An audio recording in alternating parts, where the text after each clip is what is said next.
Scams. They come in many forms, but a job offer abroad and a fresh start sounds like a ticket out until the lines start to blur. And worse is finding yourself in a battlefield on a foreign land after being promised citizenship or even a decent livelihood, as seen here in our reels. 55 Ghanaians have allegedly been unalived in Ukraine. But the big question is, how did they even get there? Francis Ngundarua from Kenya left home to work as an electrical engineer in Russia. 6 months later, his mother hasn't heard from him. Videos now show him in Ukraine, scared in uniform, allegedly forced into combat. Reports say recruiters promised high pay, bonuses, even Russian passports. Ukrainian authorities allege more than 1,400 people from 36 African countries have been recruited to fight for Russia. At least 7 South Africans are reportedly on the front lines. Kenya's foreign minister said they've shut down over 600 illegal recruitment agencies. Well, that's hard to believe, but it is true. Yeah, and just as you've heard, Kenya and South Africa are actually doing something about that, but there's more. Aaron and the rest of the group were brought to a compound surrounded by high walls with barbed wire. Now they're trapped inside. You have to be very, very, very careful. Warn and be warned lest you also fall a victim of human trafficking. When they get to Thailand, they traffic them into Myanmar and they get involved in criminal activities. We are cracking down on those traffickers. The scholarships are a sham. The scholarships do not exist. What do you mean they're sham? They deceive them, saying that they will find jobs here easily and they will study at the same time. And a few days later, they start telling them that they need to engage in prostitution. It's troubling. Seriously, it's troubling. Why? I do not have that money to pay. Well, you see greed on the part of victims, but we are talking about a calculated bet on human vulnerability. The most recent numbers from the UN Office on Drugs and Crime Global Report on Trafficking in Persons 2024 indicate that approximately 15,000 victims from Africa were officially detected outside the continent between 2019 and 2023. Some more remain unaccounted for due to the clandestine nature of human trafficking. Their main destinations include Europe, the Middle East, North America, and East Asia. But also, 37% of adults in Africa say they have considered migrating abroad, regardless of the high risk of human trafficking. And that's 1 in 3 Africans, by the way. Today, we dig deep into how Africans get scammed into jobs that don't even exist, the sophisticated nature of these networks at the expense of people who just want a better life. Welcome to the first part of a 2-part show on scam schemes in Africa. My name is Fatu Elika Muloshi. And I'm Rachel Nduati. So today we are talking about the scamming thing. In fact, we've always heard about familiar stories from our continent, and especially we see people being very vulnerable when it comes to, scamming. And for a continent that really has tons of people who are really unemployed, what else can they do? I remember some 5 years ago when Lovette and her international partners had to walk tooth and nail to bring back some 30 women, Gambian women, who were trapped in Lebanon, somewhere in the Middle East. And they were basically told they are going there to do jobs in hospitality and some of these other industries. Instead, they found themselves being domestic slaves, actually, because they were actually going through domestic servitude. Most of these women worked long hours without pay, without food, and they were left in, poor accommodations. So you can see that people really go through a lot, all in the name of finding a better life elsewhere, which is actually, in most cases, very wrong. Yeah, and it's not the first time. I mean, in Kenya, we've had horror stories about women who've actually gone through a lot.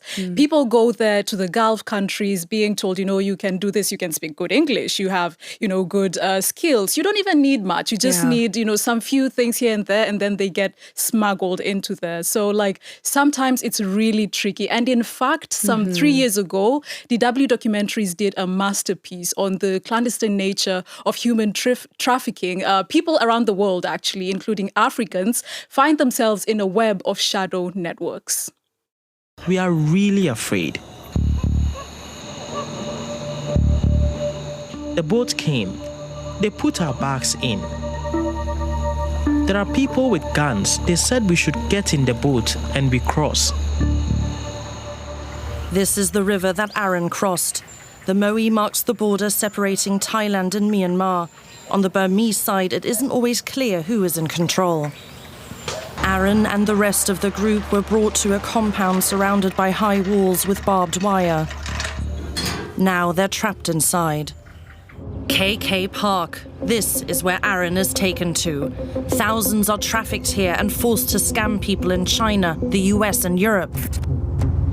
There are a few compounds like this in the area, but this one is the most notorious and the most secretive one. We thought that everybody in this scam industry is a criminal, is a bad person, until one day someone reached out to us and said he had been trafficked into this scam compound.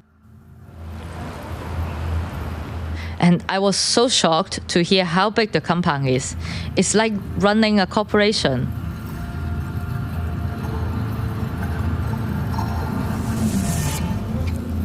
People are trafficked in from all over the world, but several sources confirmed that the bosses in the compound are Chinese.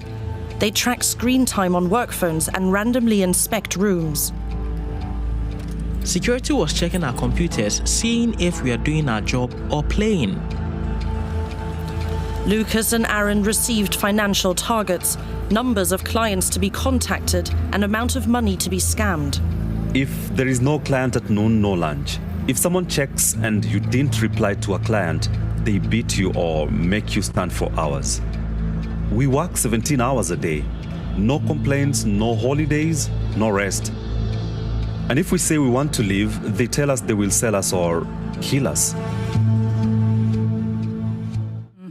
So you see, people are trafficked into different things. You know, there is forced labor, there is sex trafficking, and also drug distribution. As we see here, increasingly, cybercrime. Yeah, and you know, when I watched that video, Fatu, I saw that so many people commented, like it had 1 million views, like DW documentary. Yeah. And I saw that some people even said that they were part of that particular scam, you know, and sometimes the people become so vulnerable and they can't really, you know, understand what is happening on the ground because of the geopolitical situation of that particular place. Yeah. And, you know, in those camps, and as we see the things that are happening there, these are very organized groups, actually, that have very organized operations. They have their teams and mules. Everything is scripted. You have to go by the script or you go down. And as we see that, if you don't do what they ask you to do, then you clearly have to face the consequences. So most of these people endure these circumstances. And even where they come out, they cannot even explain what they dealt with. So most times, the first thing that happens is the documents are also confiscated. You know, so imagine you being left without your passport. How would you even leave that country to find yourself in your home country? So that's the problem. But there are people who manage to escape, actually, those high walls. And the question we should also ask is, what happens once they manage to escape? Do they just easily walk towards their freedom? Or is that the starting point of another arduous task? Judah and Michelle are aid workers on the Thai side of the border. They help trafficked victims escape from these brutal compounds. Judah and Michelle bring the victims to a safe house where they explain what will happen next. Authorities will either recognize them as victims of human trafficking and repatriate them home, or charge them with violating immigration laws, which might mean more time behind bars, this time in an official detention centre. It can take up to 3 months. Up to 3 months. We give them a brief that you stand there looking out the door thinking, is anyone going to turn up? Are we going to be caught? Is there going to be something that comes in aftermath? This moment of respite will last for 3 days. Then they must report to the authorities.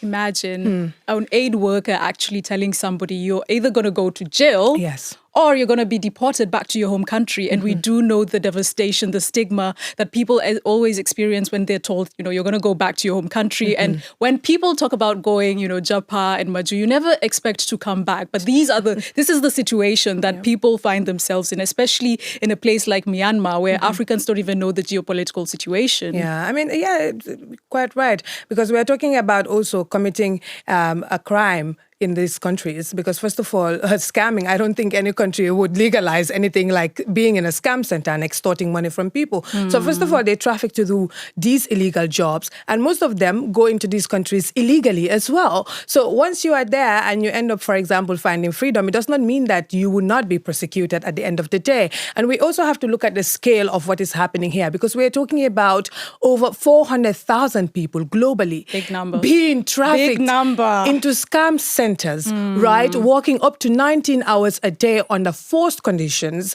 And we're talking about these people generating up to $3 trillion. Yeah, do you think that money is going to go? Annually. Like they want to save that money. Yes, for these scam networks. So it's actually a very big, operation that we're talking about here. So they don't just let you loose. First of all, like I said, they get your passports and you're stuck in there. So if you manage to escape, like we just see, you're lucky. But it does not mean that you would definitely be walking towards your freedom. Yeah, it's the world we live in, unfortunately. But after that DW documentary, 1,000 more were freed through the joint cooperation of the respective countries. But they don't just find themselves there. There's usually a trusted person or even an agent, somebody who comes to you, telling you, I can be your consultant. And this agent markets the idea of a better life elsewhere. So it happened a few years ago in the case of Northern Cyprus, where around 20,000 Africans are lured into scholarship opportunities that simply do not exist. It always sounds great at first until it is no longer. Michael Oti has the gist. So, come with me. Let's go back.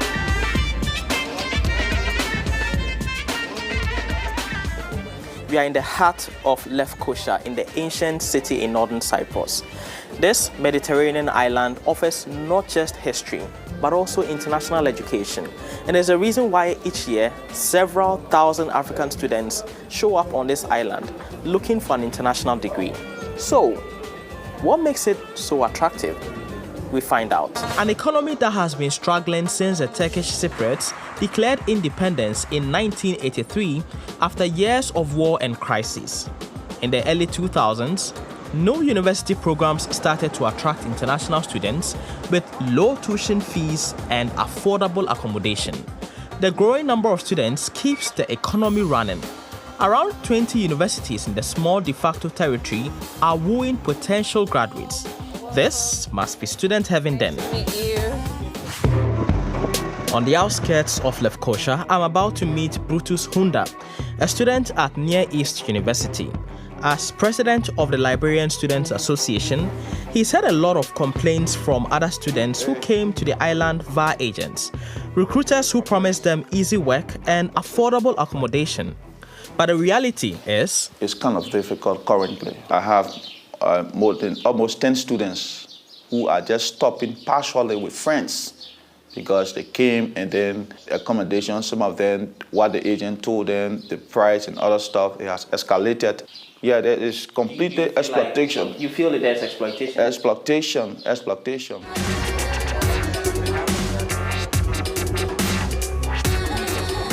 This talk about bad news made me suspicious.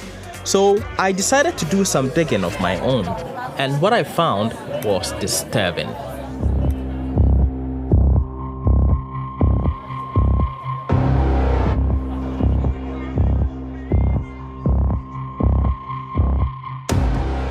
I've seen stories about racism, discrimination, and even the death of some students. So I went to find someone who knows more. A critical part of this recruitment process is the use of agents by the various universities. Talk to us about how that works. If I were an agent, for example, on behalf of a university, I have an understanding with the university that for every student I bring to the northern part of Cyprus, all right, I get paid about $500 to $600 by the university. I also reserve the right to ask for a fee from the student I'm bringing. And I think the really bad thing about the whole agency issue is that it's not regulated. In fact, we do know from some of the studies that we've done that a huge, almost 50% of students said the agents misled them. And not mentioning that you were coming to the northern part of Cyprus, just saying Cyprus. You were told, for example, well, you can get a job when you come here. here, you can get a scholarship when you can, but students come and there are no jobs the legal way. The vast majority are working in the unregulated or as illegal workers. Scholarships, well, the scholarships are a sham. The scholarships do not exist. Yeah. Scholarships are a sham. They're a sham. And what happens is in up to 50% of these cases, actually, victims were recruited by someone that they know. So imagine an agent making $1,000 per student. Bringing 10 That's a lot of money, by the way. Bringing 10 in a month. That's $10,000 made easy peasy. That's a lot of money. And you know, Northern Cyprus is a really complicated situation because some people who don't understand the situation in Northern Cyprus, they think that Northern Cyprus is part of the EU. So they really sold this, The you're Republic going, of Cyprus. Yeah, you're going to study at a place where, the land is green, the grass is green, but it's always going to be a crazy reality when you get there. They're sold a reality that's not real. They're told you're going to get jobs, you're going to be employed afterwards, but this really does not happen. So then what happens when you find yourself in that battle, when you realize that it was all a lie? You are not, in fact, in the Republic of Cyprus, but rather Northern Cyprus, which is an unrecognized territory going by the United Nations. Do you just pack your bags and leave, or do you face the reality of your situation? Let's find out. So what they do is that sometimes they try to find jobs, they can't. So they fail to pay the universities, they become passive students, so they become irregular residents at the same time, and they can't go back to their countries for a variety of reasons, either because they're scared that they will be judged by their parents. They don't know what to do when they go back to their countries without even a degree. So they still have a hope that they can work, and in the future, once they save money, they would complete their studies, basically. This is the major motivation. Are there specific examples of human trafficking that you have personally dealt with? Yes. Many cases. And they are recently mostly related to trafficking of young African girls into, they're forced into sex work, basically.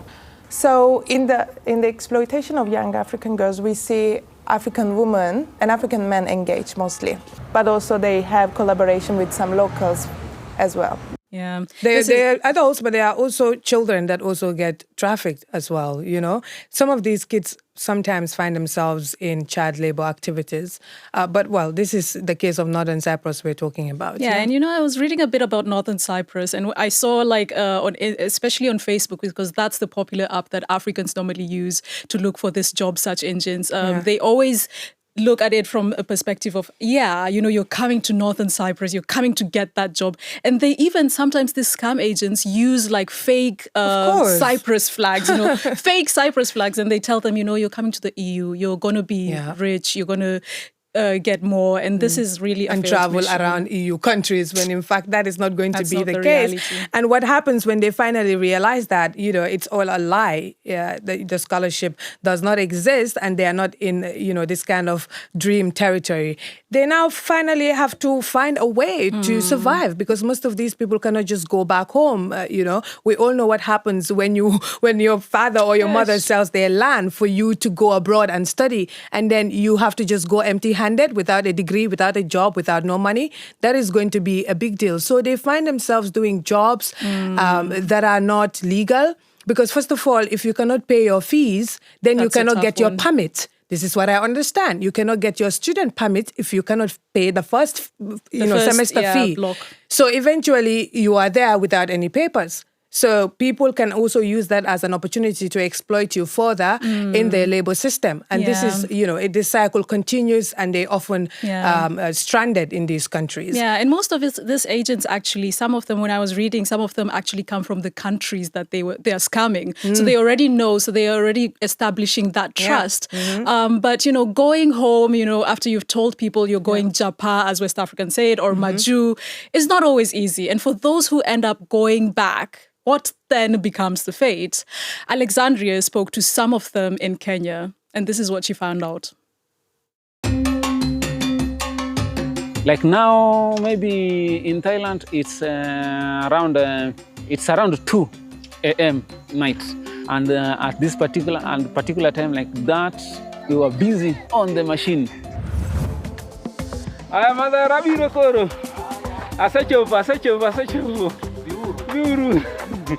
Father, I've never told them the real situation I faced over there. That's because, you see, when I got the job offer, I was expecting that I was going to make something good and something big out of it. In the African setup, whenever someone is going somewhere, maybe like abroad, in most cases it's always like a secret. So I happen to have made it very, very much secretive. And when I left, they knew very little much about it. Kasa ngono tino akatukocha anatuga kocha kendo ka pinyi koka di uso ingeni koro wan kwa di tingeni kocha gi kocha cha jogo ko ogikawa kaka gimoro ngene ni kanga modier kae kanga modier ngat mobiro manyo in ngat mobiro kwanyo mama ne penye. They always have a lot of hopes on me. So whenever someone is having hope on you and then you turn him down, you understand you're going below average, unlike your expectations. It was a very big concern for us, and we tried to look for him through the other contacts and the friends we had in town. And the information which was coming was very scanty. Even the few friends, they must have told them just like, don't tell them I think I just want to suppress them when I come back, like maybe driving a very big car after making it in life. And so the information was, yeah, Sokoi is doing well in town and he's alive, but nothing much. Of course, coming back home, it's not always easy. You are thinking about the stigma after a failed mission, what becomes of you. And then, of course, reintegrating back without any money to even start with is all the more traumatic. Yet coming back home is the only way to save your soul. Exactly. And also the psychological torture, the psychological torment of what you went through in these scam factories. Can you imagine if you have a guilty conscience of doing what you did, living with what you did? That is a bit of a tough situation to be in. It's a lot to unpack there, but of course we have Michael, who was at the heart of these reports as well. Of course, in Northern Cyprus, you were there. I'm happy to be here with you to chat to you, happy and to also have you. to chat to the 77%ers. You're who one are, of us. Absolutely, You I are am. the OG of the 77%. The OG. I absolutely am. What is this? Why am I not being included? You're also gonna get a fist bump. But you know, the Northern Cyprus situation, as we saw in that report, it's a really tricky one. What was the impact of this report? I do know that several governments, Liberia, for instance, issued very strong travel advisories for students who wanted to travel to Northern Cyprus. Nigeria also... Nigeria actually, I mean, out of 20,000 people we're talking about, Nigerians account for up to like 17,000 students. Yes. So that's a huge bulk coming out of that absolutely. country. Many of the students who go to Northern Cyprus and places like this do this out of a genuine need to improve themselves. But then people prey on their desires and vulnerabilities and put them in this kind of situation. And so the governments of these countries issuing travel advisories are very important because there was also a very, very substantial number of Liberian students who were also in Northern Cyprus. And as you saw in that report, I spoke to the leader then of the Liberian Students Association, and some of the recruiters, some of the agents were coming from Liberia. Look at that. That's crazy. So going forward, what were some of the solutions you were able to get from your interviews with these people we see? Conversations are important. The civil society organizations are doing a fantastic job, I should say. But they need to be given the attention that they deserve because they are talking about these things. They've been speaking about this. The students, if you're a student, you're a former student of any of the universities in Northern Cyprus, it's your responsibility to inform other people, potential students, about the challenges that exist in this area. If they ultimately decide to go ahead, in spite of your advice, that's on them. That's on them. The lawyer Fazil, when you spoke to the human rights lawyer, also stressed on some of those solution points here. Let's take a look. Don't rely on an individual to come to the northern part of Cyprus. Try to rely on institutions. Try to make your research in the best way you can. Don't trust the people that you meet online. Don't trust to the words of saying that you would easily find a job here because it's not true. There you have it, guys. Just because you want to go Maju or Japa, please reach out for help when you feel trapped. We're in the digital age, so don't be fooled. Check your facts, verify, and just don't trust anyone. So have you been scammed before? Follow us on our social media platforms and talk to us. You know, we are there, the 77%. Yeah. Let's continue to raise this awareness. Always, always. We'll continue the conversation there. By the way, Michael, before you go, I just want to ask, have you heard of the Yahoo Boys before? Yes, I've heard about it. It's quite common phrase that is used to describe internet fraudsters. Yeah, also known as 419. 419. 419. I don't get it as a Kenyan, or West Sakawa. African. Oh yeah, it's a West African thing. But I don't get it. I'm pretty sure they also have their what do you own. call them? Yeah. When people who engage in internet fraud, what do you call them? So we always think they're from prison. Oh my They're from God. what? Prison. Oh dear. So what, they are the prisoners? That's what Kenyans think. Oh, I'm being scammed. Oh, that guy's from prison or something. No, what? Because they That's have both stereotypical. phones. I see. Okay, but you have it. You've got the gist for the tea. Follow us next week because that is going to be our next show. We are looking into the world of the Yahoo Boys or 419. I'm sure you've heard about that as well. So it's a date with us. We will be back then. Until next week. time. Until next time. Bye-bye.